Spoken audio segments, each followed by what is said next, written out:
ยาฮูยาฮูสบายดีเนาะบ่เคยเฮ็ดแบบนี้จักเทื่อเด้อหากว่าครั้งแรกในชีวิตอยู่เวียงจันทน์อยู่กับบ่ได้เคยมายืนถ่ายคลิปวิดีโอแบบนี้แต่มื้อนี้มาถ่ายแล้วเนาะรู้สึกแบบอ้อคักเนาะอย่างน้อยเฮาก็กล้า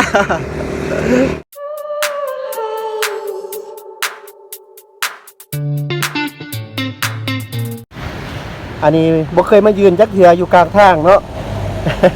เพื่อ FC มื้อนี้ยินดีและก็ยินดีตลอดไปเนาะที่จะรับใช้เอาคลิปเอาหยังมาให้ทุกคนได้เบิ่งเนาะอันนี้แหละใจกลางเลยแหละเนาะใจกลางที่สุดแล้วก็งามที่สุดเนาะถนนสะอาดถนนลาดสร้างอันนี้นะครับย่างเพื่อไปประตูไส้นั่นเขาจะย่างแล้วเขาจะเห็นลายบอลเนาะนอกจากที่ว่ากลัวจะหอดประตูไส้เขาเจาะกระต่อยผ่านได้เห็นได้อย่างเช่นว่าวัดอันนี้เนาะวัดพระธาตุพุนเป็นวัดที่ว่าใหญ่ที่สุดอยู่ที่ประเทศลาวเนาะเป็นวัดที่ใหญ่หลายนี่เนาะเดินเส้นทางไปหาประตูไส้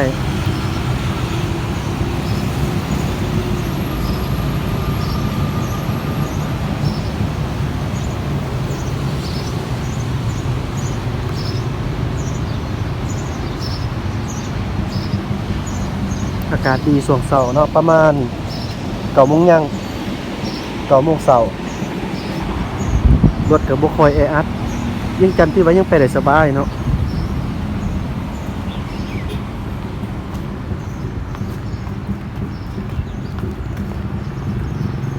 อีกอย่างช่วงนี้มันช่วงเขาเจ้าเสียงผักเขียนแล้วเนาะผักเขียนที่1คือว่าผักเพิ่มแล้วเนาะแต่นักเรียนก็จะบ่ได้ไปโรงเรียนเปียดก็ได้รถบ่หลายปานใดคนบ่รอทานจริง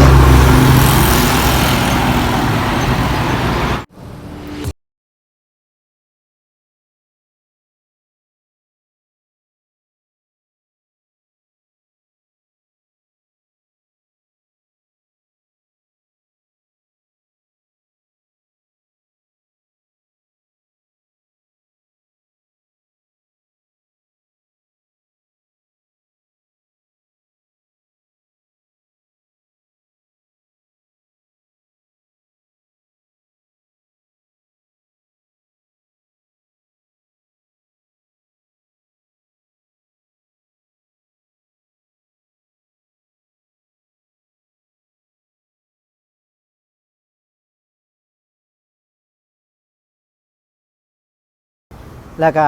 บ่ฮู้จุดหนึงที่ว่าอ่าหลายคนคิดบ่พอนั่นก็คืออยู่ทางหลังของข้าพเจ้านี่เองเนาะนี่อันนี้ความหมายลึกซึ้งที่สุดเนาะฉะนั้นหลายคนมาที่สวนประตูไส้มาถ่ายคลิปแต่ว่าบ่ค่อยเห็นเขาเจ้ามาถ่ายคลิปของหน่วยนี้เดี๋ยวกี่หน่อยใส่เบิ่งได้เนาะว่าความหมายของมันเป็นจังไดและหลังจากนั้นเฮาก็จะเข้าไปที่สวนประตูไส้เนาะที่ประตูไส้แล้วก็ขึ้นไปถึงสูงสุดพุ่นแหละถ่ายคลิปให้ถ่ายวิวให้พี่น้อง FC ทุกท่านได้เบิ่งเนาะเอาเฮาเบิ่งกันเลย FC ทุกท่าน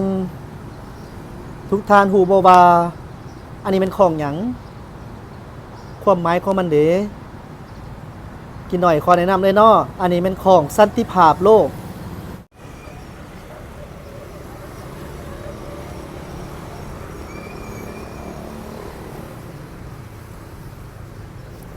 เนาะเพิ่นสิจารึกไว้อยู่ในนี้เนาะว่า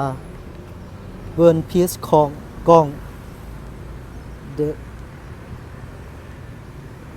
presented to the government of the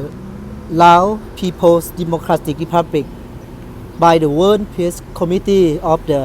Republic of Indonesia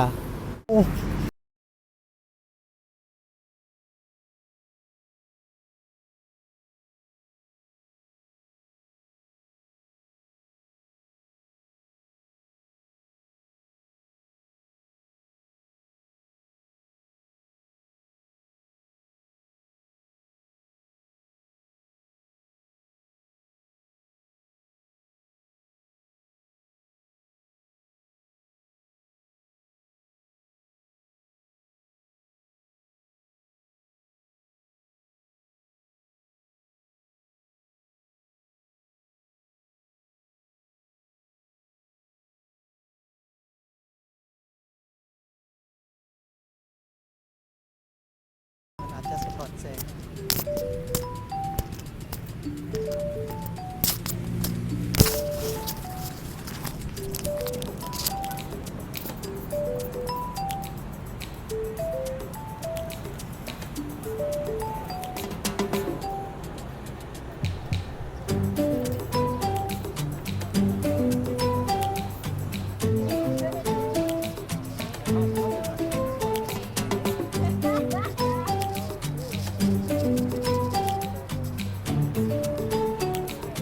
เป็นหูปสร้างหูปตัวสร้างตัวหยังนี่แม่นเพิ่นเอาจอกเนาะหรือว่าเอาถ้วยเป็นบวงเป็นสอมอหยังต่างๆเนาะมาเฮ็ดงามหลายเนาะ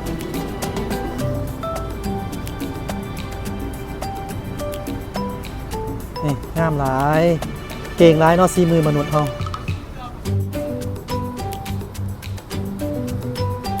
อันรูปนี่แม่นเพิ่นเอา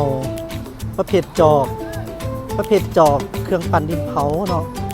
จอกจานมาเฮ็ดเป็นรูปนี่เด้อนี่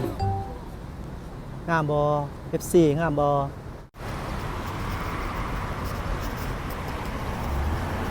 เอาเด้อตามความ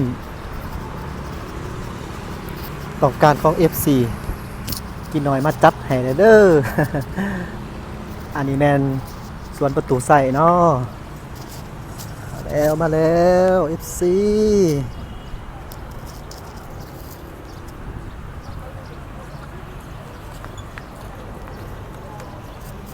สาว FC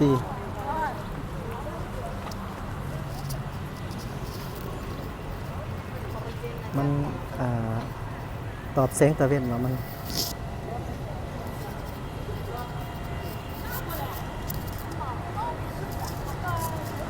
ส่วนใหญ่เป็นคนทาง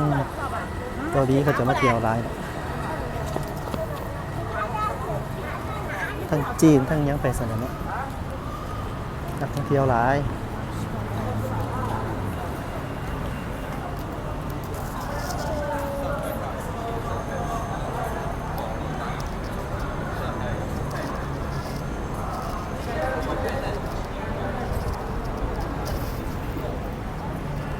อันนี้แมนอยู่ที่ท้องของอุตุไซเนาะ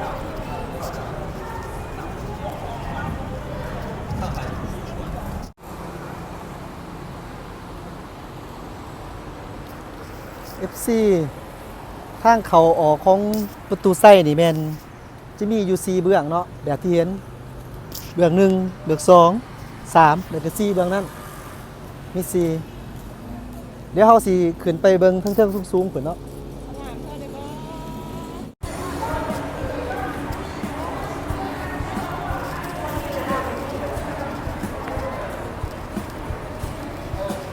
อันนี้แม่น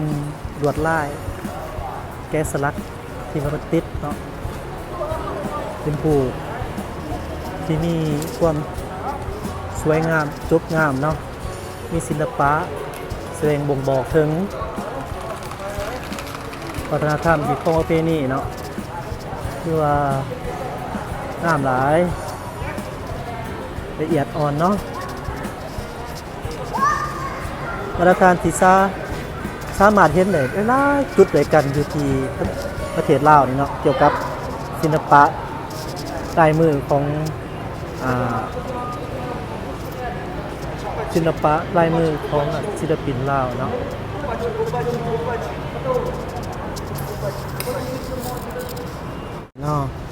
ตั้งอยู่จุดใจกลางเนาะจุดใจกลางของนครหลวงเวียงจันทร์แท้ๆนี่แหละประตูทางเขานี่ก็มีหลายบ่อนเนาะหลายจุด1จุดนี้แหละแล้วก็2จุดแห่งนั้นเนาะ3จุดนี้แล้วก็4ทางเขานี้อันนี้คือเป็นบ่อนเก็บเงินขึ้นไปถึง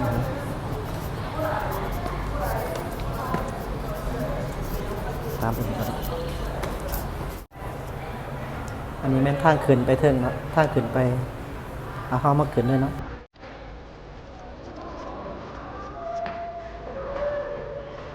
ทางขึ้นเนาะ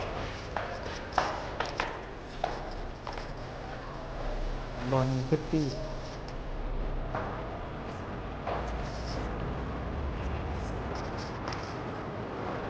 อ่าเนาะจะเป็นทางขึ้นแบบนี้ไปเลยเนาะเบิ้งวิวไปเบิ้งวิวอย่างนี้ก่อนเนาะภาพกสันหนึ่งอันนี้มันอยู่สันหนึ่งเนาะ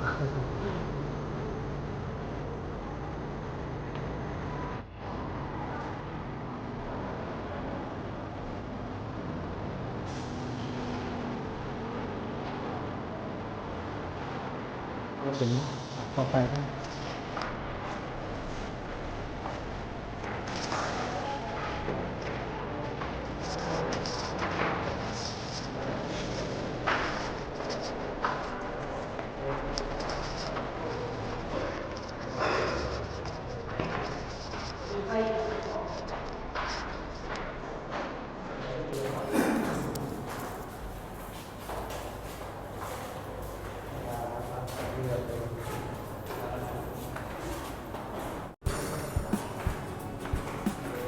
คนมาเที่ยวร้าย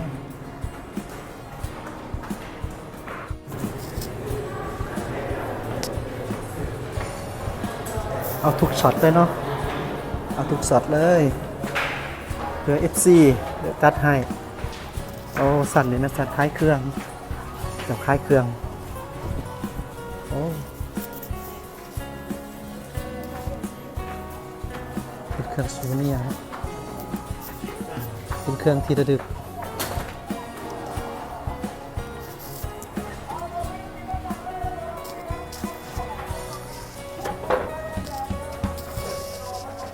ทางยางออกนั่นเองเนาะ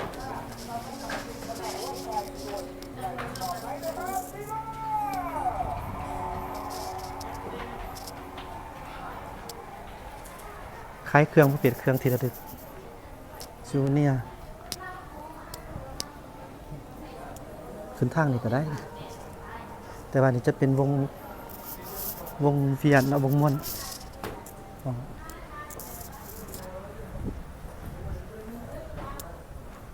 นี่เนาะ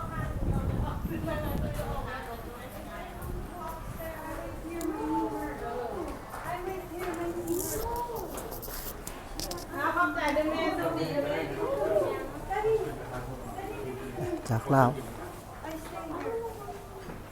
นี่ที่เครื่องงามๆเนาะเครื่องเก่าแก่กันนี้นี่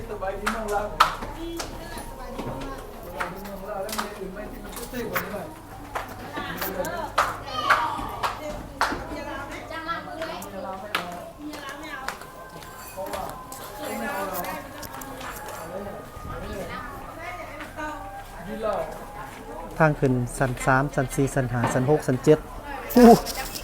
ยังหลายเนาะไปต่อเฮานะ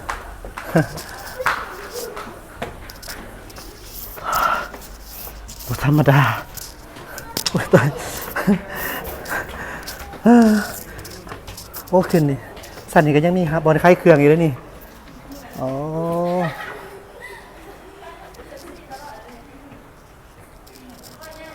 สันนี่ก็คล้ายเครื่องดิเก่าเนาะ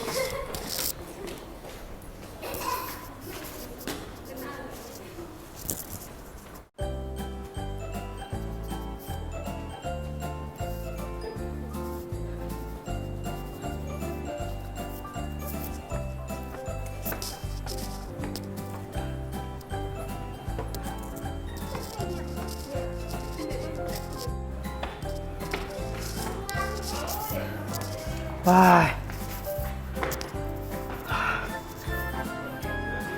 โอ้ในที่สุดก็ฮอดสั่นหนึ่งอีกแล้วเนาะที่ว่าสูงเติบแต่ว่ายังบ่ทันสูงสุดเทื่อนี่นะเพราะว่าเป้าหมายของเราสั่นที่สูงที่สุดนั่นก็คือหุ่นเนาะ FC โอเคอันนี้จะเป็นอยู่จุดอีกจุดหนึ่งเนาะเบื้องทิศตะวันตกเนาะเบื้องนี้ของนครหลวงเวียงจันทน์เดี๋ยวขึ้นไปเทิงสูงๆเฮาสิกินฮอดสิไทยเบื้องอีกเทื่อนึงเนาะอันนี้แม่นอยู่เบื้องทิศตะวันตกเฮาสามารถย่างถ้าเฮาย่างไปพูนแม่นเฮาจะเจอน้ำคลองข้ามไปนั่นก็แม่นพลวิสัยเนาะประเทศไทย อัน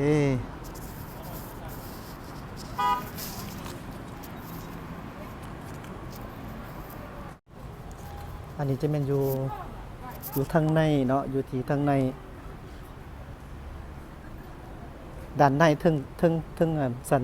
ดาดฟ้าก็ว่าได้เนาะกว้างใหญ่เติบเลย FC คนต่างศาสตร์หลายเนาะคนต่างศาสตร์หลายทุกจุดทุกมุมทุกเป็นแบบห้องว่าจะได้ก็เป็นคล้ายๆกันกับอันเป็นประตูไส้หน่อยเนาะห้องประตูไส้หน่อยซะจะถือกว่า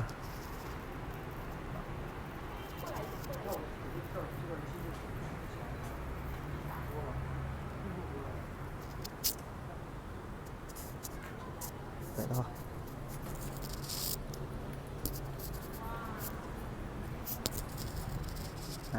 อีกครั้งหนึ่งเนาะ โอเค อันนี้แมนทางทิศเหนือเนาะทางทิศเหนือของนครหลวงเวียงจันทร์ที่เห็นอยู่นี่แมนสำนักงานนายกรัฐมนตรีเนาะทางทิศเหนือ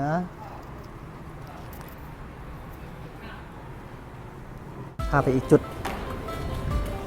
ใหม่เนาะกลัวเขาสิขึ้นไปเทิงตอนนั้น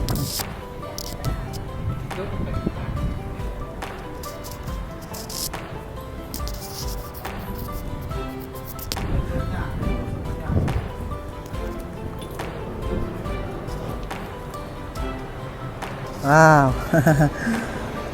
งามบ่ FC งามบ่ FC ขอเสียงแหน่ นี่แมนเบื้องทิศใต้เนาะทิศใต้ขั้นไปพูนซื้อไปเลยผุนกระแมนไปทาง13ใต้เนาะทาง13ใต้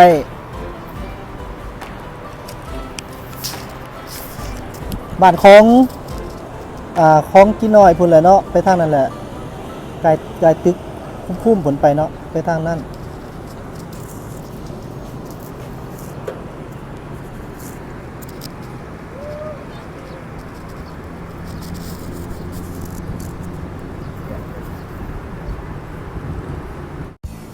อยู่เทิงนี่ลมพัดสวยเย็นเนาะลมพัดเย็นสบายอีกด้านหนึ่งเบิดทั้งสีทิศเลยเนาะ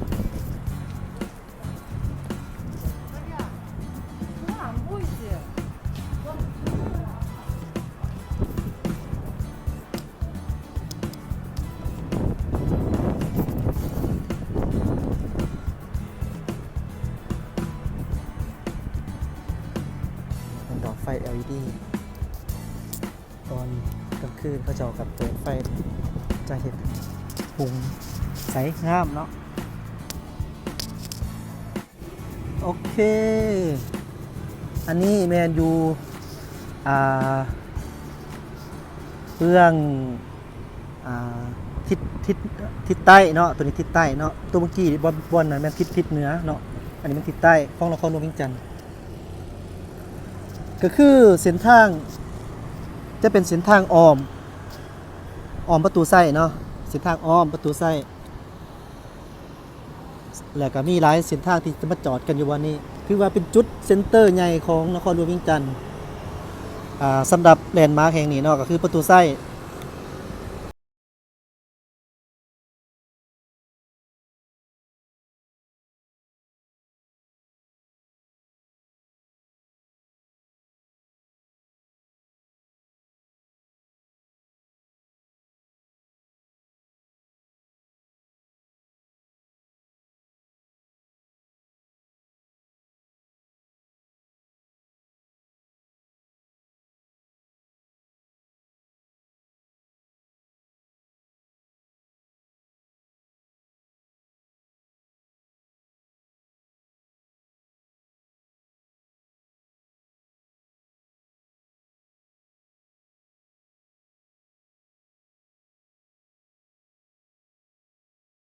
เอาสิขึ้นไปต่อ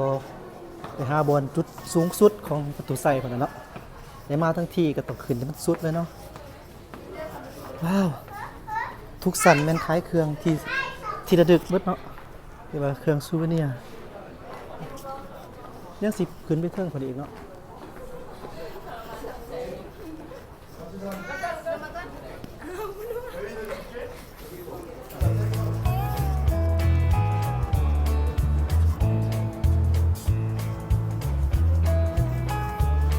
เมื่อกี้นี่เขายืนอยู่นั่นเนาะยืนอยู่นี้ตอนนี้เขาขึ้นมาอีกคันหนึ่งเนาะ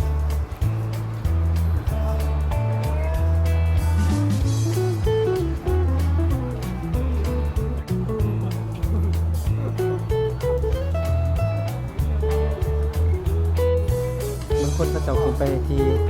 สันสุดของประตูไซ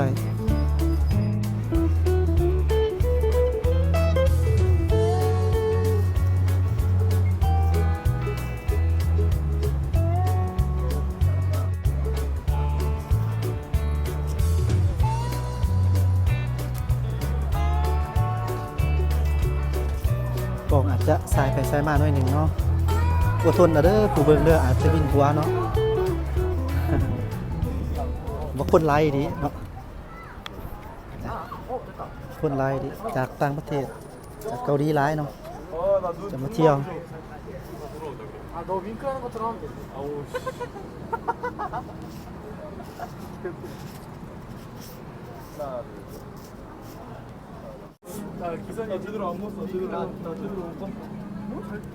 ให้เบิ่งทุกช็อตเลยเนาะ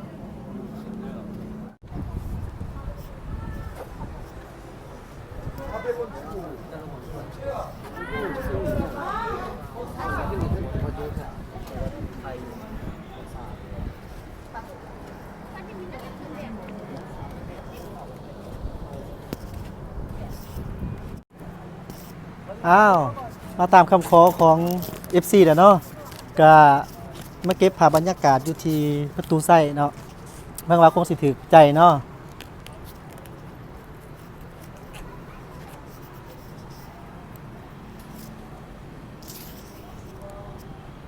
มีหลายจุดหลายมุมเลยกันเนาะปีหนึ่งสำหรับ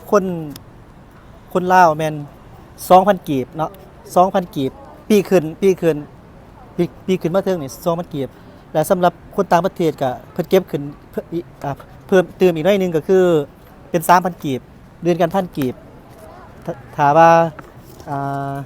ถ้าเราเปรียบเทียบใส่กับเฮามาเที่ยวถามว่าคุ้มบ่เดือนกัน 1,000 กีบคุ้มเนาะนี่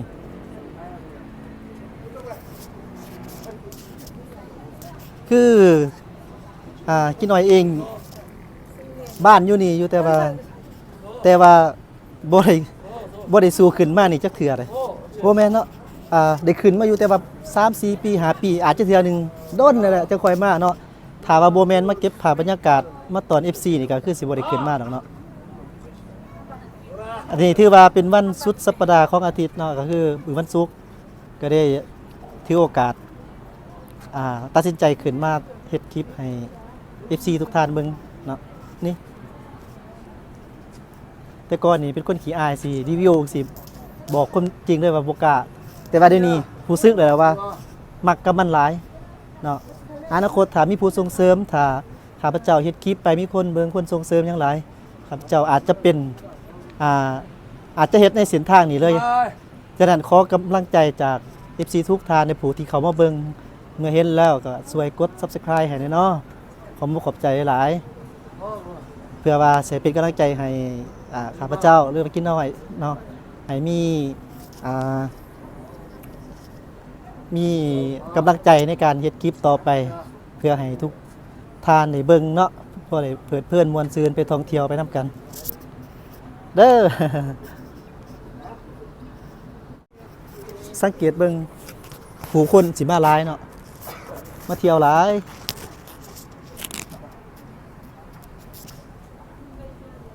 บ้านของกินหน่อยไปทางพุ่นเนาะ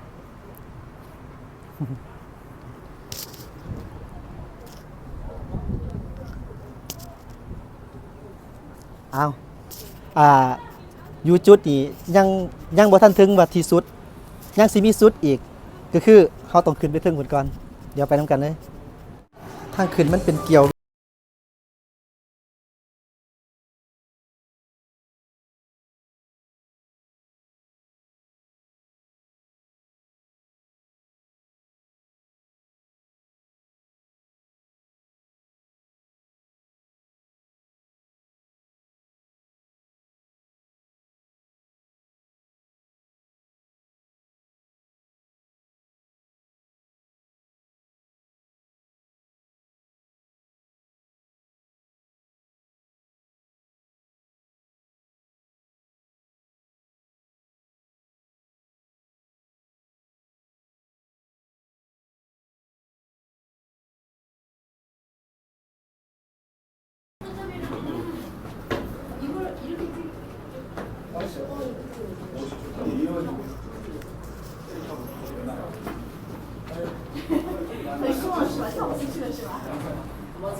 อันนี้แม่น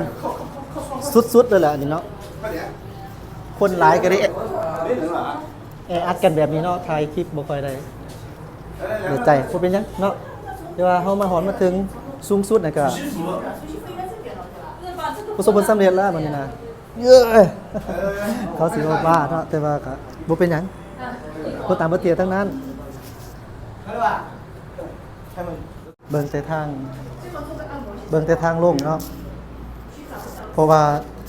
ยิงสูงเท่าไรก็ยิงจอเท่านั้นเนาะตามการออกแบบก็ได้แออัดกันด้วยนี่